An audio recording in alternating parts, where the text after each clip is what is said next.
تو آج اگر یہ پتا چل رہا ہے کہ 93,000 ہیں، یا چلے 93,000 کو چھوڑیے 3,000 بھی ہیں، تصدیق نہیں ہو رہی، تو غلطی تو ہے نا کہیں پہ، یا آپ کہیں گے کہ نہیں ہے غلطی؟ غلطی اس لیے نہیں ہے کیونکہ ایک مشین ہے نادرا کے پاس جس کے تھرو وہ ان ریکارڈز کو رن کرتے ہیں، اور نادرا کا یہ کہنا ہے کہ ہماری مشین، نادرا کا خود سے یہ کہنا ہے کہ ہم ان کی لمیٹیشنز ہیں، ہمارے سافٹ ویئر کی لمیٹیشنز ہیں، ہم ایک حد تک ان کو ویریفائی کر سکتے ہیں اپنے ڈیٹا کے ساتھ، اس کے بعد اس پرسنٹیج سے اوپر ہم نہیں 100% ویریفیکیشن ہم نہیں کر سکتے. آپ کے یہاں پہ ذرا رکیے گا، انیس صاحب سے بھی میں ذرا پوچھ رہا ہوں. انیس صاحب یہ کہہ رہے ہیں کہ نادرا سے غلطی ہوئی ہے جو انہوں نے اپنی رپورٹ میں، فورینسک رپورٹ میں جو ویریفائی اور نان ویریفائڈ کا لفظ استعمال کیا ہے، جو نادرا سے ویریفیکیشن ہونی ہے وہ ڈٹرمن نہیں کرے گی کہ یہ ووٹ صحیح ہے یا نہیں ہے.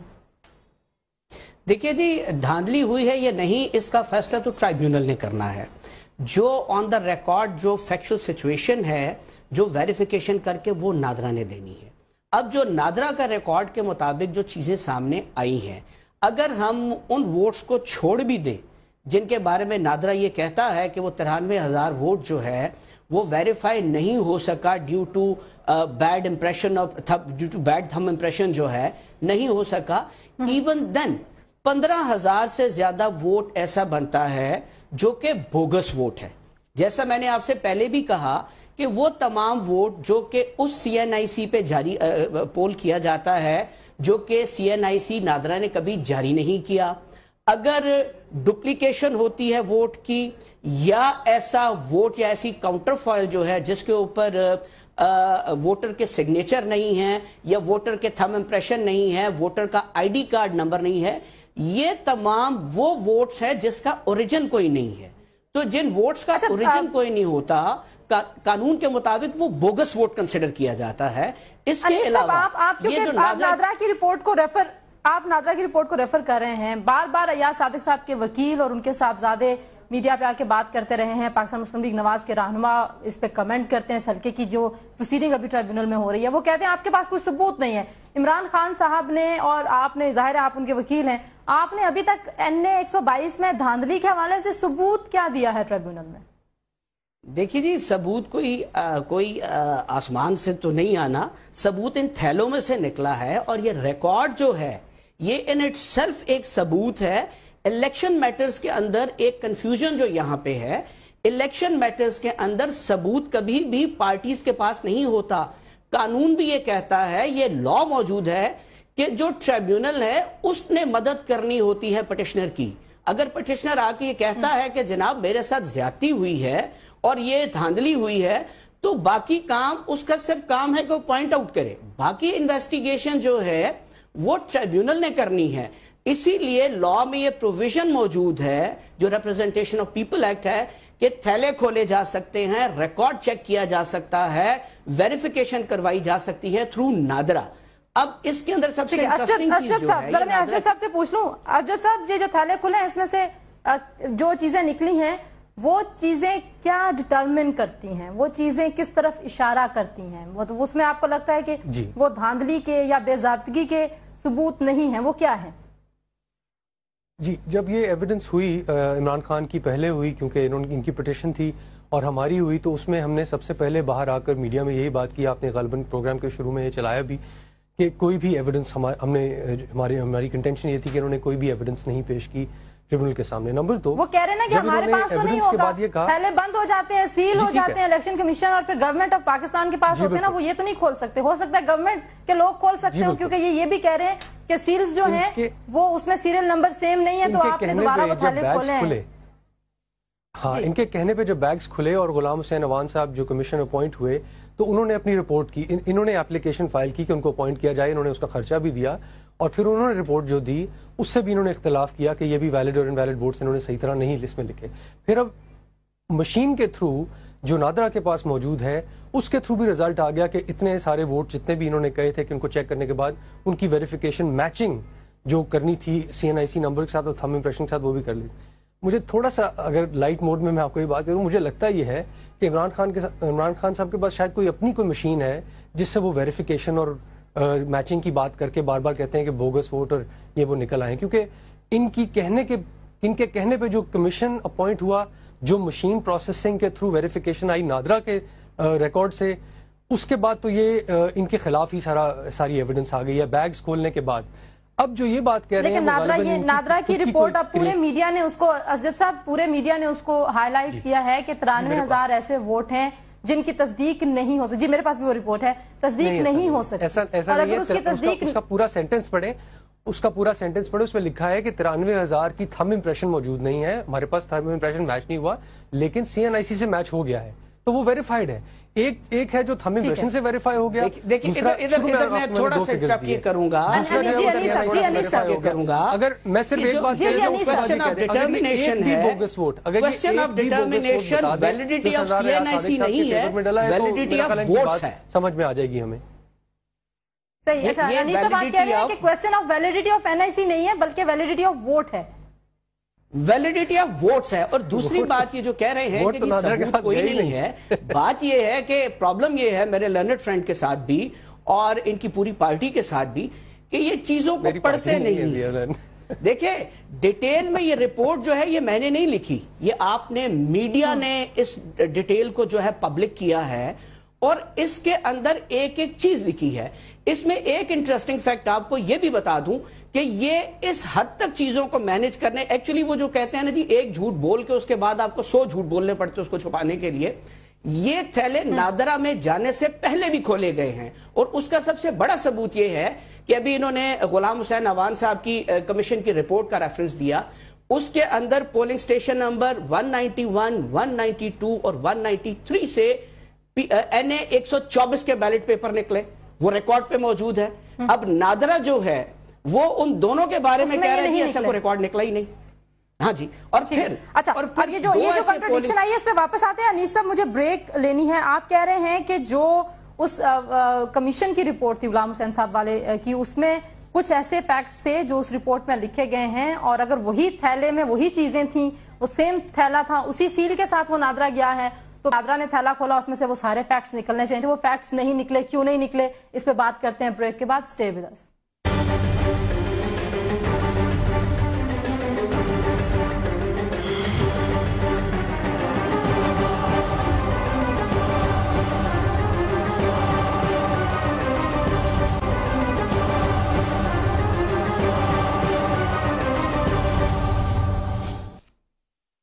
جی پروگرام میں ایک بار پھر آپ کو خوش آمدید کہیں گے. اسد صاحب میں چاہ رہی ہوں کہ یہ پوائنٹ جیسے جیسے آتے جا رہے ہیں آپ دونوں سے ذرا جلدی جلدی اس کے حوالے سے موقف لے لیا جائے. انیس صاحب کہہ رہے ہیں کہ جو اس کمیشن میں وہ جو ایک رکنی کمیشن کی رپورٹ تھی اس میں کچھ فیکٹس کا ذکر کیا گیا تھا, انہوں نے کچھ پولنگ سٹیشنز کی بات کی ہے, وہاں پہ NA 124 کے ووٹس نکلے تھے, جو NA 124 میں رجسٹرڈ تھے وہ یہاں سے نکلے تھے, لیکن نادرا کی رپورٹ میں ایسے کسی فیکٹس کا ذکر نہیں ہے. تو یہ درست بات ہے جو یہ کر رہے ہیں؟ دیکھیے نادرا کی رپورٹ کا اور کمیشن کی ٹرمز آف ریفرنس میں فرق تھا. کمیشن نے پورا کا پورا ریکارڈ اس کی جانچ پڑتال کی, نہ صرف کاؤنٹر فوائلز کی بلکہ ووٹس کی, بیگز کی کنڈیشن کی, باقی جو اس کے اندر ان یوزڈ پیپر مٹیریل تھا اس کی, اس کے علاوہ بیگز کے سیل ان سیل ہونے کی. تو جہاں ہاشمی صاحب کی یہ بات ہے کہ اس میں کچھ اور کسی اور کنسٹیچوئنسی کی ایک آدھ چیز نکل آئی, تو اس میں اس سے کوئی دھاندلی کا ثبوت تو نہیں نکلتا. صرف یہ نکلتا کہ الیکشن سٹاف کی غلطی ہوئی, اس نے ایک بیگ اٹھا کے کہیں اور رکھ دیا. مین چیز یہ ہے کہ اہلی کا تو نکلتا ہے نا, چلے آروز کی یا وہ جو انتخابی عملہ تھا اس کی نا اہلی, بیگ اٹھا کے دوسری کنسٹیچوئنسی کے بیگ میں ڈال دینے سے نااہلی تو ثابت نہیں ہو سکتی, صرف نیگلیجنس ثابت ہو سکتی ہے, اور وہ بھی ایک بیگ کی حد تک. اس کی بیسس پہ آپ ایک نیشنل اسمبلی کے الیکشن کو کے اوپر داغ تو نہیں لگا سکتے, کسی قانون کے تحت تو کم از کم نہیں لگا سکتے. اچھا وہ یہ بھی کہہ رہے ہیں کہ تقریباً 16,000 اچھا وہ یہ کہہ رہے ہیں کہ تقریباً 16,000 ووٹس ہیں جو مختلف کسی جگہ پہ اس کا جو آئی ڈی کارڈ ہے وہ انویلڈ ہے, آئی ڈی کارڈ کی انٹری, کسی جگہ پہ جو کاؤنٹر فائل پہ سگنیچرز ہیں وہ مسنگ ہیں. تو یہ جو 16,000 ٹوٹل کہہ رہے ہیں کہ آپ تصدیق اور غیر تصدیق شدہ والوں کو چھوڑ دیجئے, جو 16,000 ہیں جو اس طرح سے ان کی مطلب وہ ویلڈ نہیں ہے, لیگل نہیں ہے, ان کا کیا سٹیٹس ہے آپ کے خیال میں؟ جی ان کا سٹیٹس یہ ہے کہ وہ لازمی طور پر عمران خان کی اپنی بنائی گئی مشین سے نکلے ہیں, مجھے یقین ہے اس بات کا. کیونکہ جو جتنے کانفیڈنس کے ساتھ یہ بات کہتے ہیں انہوں نے ضرور کسی مشین سے اپنی نکالی ہے بات, کیونکہ یہ ہو نادرا کی رپورٹ سے دیکھ کر بات کر دیجیے, بڑی مہربانی ہوگی اگر نادرا کی رپورٹ سے دیکھ کر بات کریں. اگر آپ بات کہتے ہیں کہ پڑھتے نہیں ہیں, آپ ٹرمز آف ریفرنس پڑھیں اور اس کا رزلٹ دیکھیں جو نادرا نے لکھا ہے. اگر اس میں نکل آئے کہ بوگس ووٹ ہے, دیکھیں پہلے اپنی ٹرمینالوجی صحیح کر لیجیے, پہلے اپنی ٹرمینالوجی صحیح کر لیجیے. ووٹ نہیں تھے نادرا کے پاس انسپیکٹ کرنے کے لیے, ووٹ تھے ہی نہیں ویریفائی کرنے کے لیے. بار بار آپ کہیں جا رہے ہیں ویریفیکیشن ہوئی ووٹ. دیکھیے جی بات یہ ہے کہ جس مشین کا بار بار تذکرہ کر رہے ہیں, میرا ان سے سوال یہ ہے کہ کیا وہ جو آئی ڈی کارڈ ہیں جو نادرا نے کبھی جاری نہیں کی گئے, وہ مشین کے سردار ایاز صادق صاحب نے لگائی ہوئی ہے کہ ایسے CNIC جاری کیے گئے ہیں جس کے بارے میں نادرا کہتا ہے کہ میں نے کبھی یہ CNIC جاری ہی نہیں کیا. دوسری بات یہ ہے جو CNIC ایگزسٹ نہیں, وہ آپ یہ کہہ رہے ہیں کہ جو ایگزسٹ نہیں کرتے. جی ہاں نادرا, جی ہاں جی میں سن رہا ہوں. جی انیس صاحب مکمل کیجئے بات اپنی. اسجد صاحب وہ کہہ رہے ہیں کہ جو ہے ہی نہیں, ایگزسٹ ہی نہیں کرتے, جو موجود ہی نہیں ہے آئی ڈی کارڈ, اگر وہ وہاں پہ ان نمبرز کے اوپر ووٹ کاسٹ ہوا ہے جو نادرا کے پاس ریکارڈ کا حصہ نہیں ہے, تو وہ ووٹس کس نے ڈلوائے ہیں؟ وہ ووٹ بھی انہی لوگوں نے ڈلوائے ہیں جنہوں نے ان کاؤنٹر فائلز کے اوپر اپنے تھم امپریشنز بھی لگائے اور اپنا الیکٹورل لسٹ پہ جو ان کا نمبر تھا وہ بھی درج کیا. نادرا نے اپنی ٹرمز آف ریفرنس کے مطابق, میں یہ سمجھی ہوں آپ کہہ رہے ہیں کہ کوئی ایسے ووٹس نہیں ہیں جو کہ تصدیق نہیں ہو رہے, کوئی ایک سورس سے تصدیق ہو رہے ہیں اور ایک دوسرے. جی ہاں بالکل ایسے ہی. لیکن وہ تو اگر ووٹ آپ نے صحیح ڈالنا ہے تو اس ووٹ کے لیے تو ظاہر ہے وہ ایک ٹرمز اور رولز ہوتے ہیں, وہ سارے رولز آپ نے فالو کرنے ہوتے ہیں. اگر وہ سارے رولز فالو نہیں ہوئے تو ووٹ کی ویلیڈیٹی کے اوپر, اس کے لیگل ہونے کے اوپر سوال جائز ہے آپ کے خیال میں, یا نہیں کرنا چاہیے سوال؟ جی میں آپ کو 2 منٹ کے اندر ایکسپلین کر دیتا ہوں کہ ووٹ کا پروسیس کیا ہوتا ہے. ایک کاؤنٹر فائل ہے, ساتھ اس کے لگا ہوا بیلٹ پیپر ہے. کاؤنٹر فائل کے اوپر 5 چیزیں درج کرنا ضروری ہیں اکارڈنگ ٹو لا. اس کے اندر NIC نمبر ہے, الیکٹورل رول کا نمبر ہے,